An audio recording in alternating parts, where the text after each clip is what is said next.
आज हम एक अहम मौजू के बारे में बात करेंगे जो बहुत सी नई माँओं के लिए एक चैलेंज हो सकता है।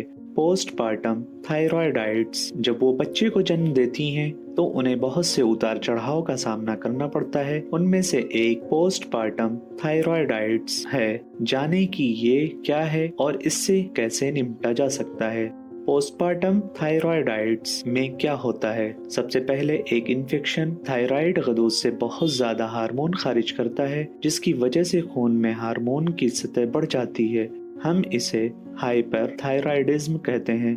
यह हालत आमतौर पर तकरीबन 3 माह तक रहती है। फिर जब हार्मोन मुकम्मल तौर पर खारिज हो जाता है तो गदूद गैर फाल हो जाता है, जिसे हम हाइपोथायरॉयडिज्म कहते हैं। यह हालत बच्चे की पैदाइश के बाद 1 साल तक भी रह सकती है। ये बात काबिल गौर है कि ये तमाम खवातीन दोनों मराहिल से नहीं गुजरती हैं। कुछ खवातीन सिर्फ हाइपर थायराइडिज्म का शिकार होती हैं, जबकि कुछ हाइपोथायरॉयडिज्म का शिकार होती हैं। पोस्टपार्टम थायराइडाइटिस की अलामात क्या हैं?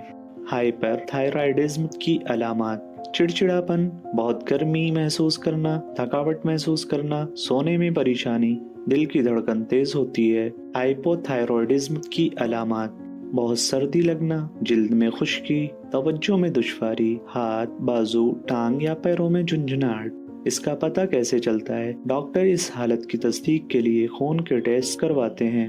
पोस्टपार्टम थायराइडाइटिस का इलाज कैसे किया जाता है? हाइपरथायराइडिज्म में आमतौर पर ज्यादा इलाज की जरूरत नहीं होती।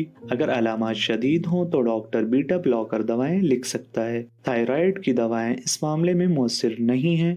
हाइपोथायरॉयडिज्म में डॉक्टर थायराइड हार्मोन की दवाएं तजवीज कर सकते हैं। अगर ये हालत ठीक नहीं होती है तो थायराइड हार्मोन की दवाएं जिंदगी भर लेना पड़ सकती हैं। अगर आपको ये वीडियो मालूमाती लगी तो बराह करम वीडियो को लाइक करें और ऐसी मजीद मालूमाती वीडियोस हासिल करने के लिए हमारे चैनल को सब्सक्राइब करें।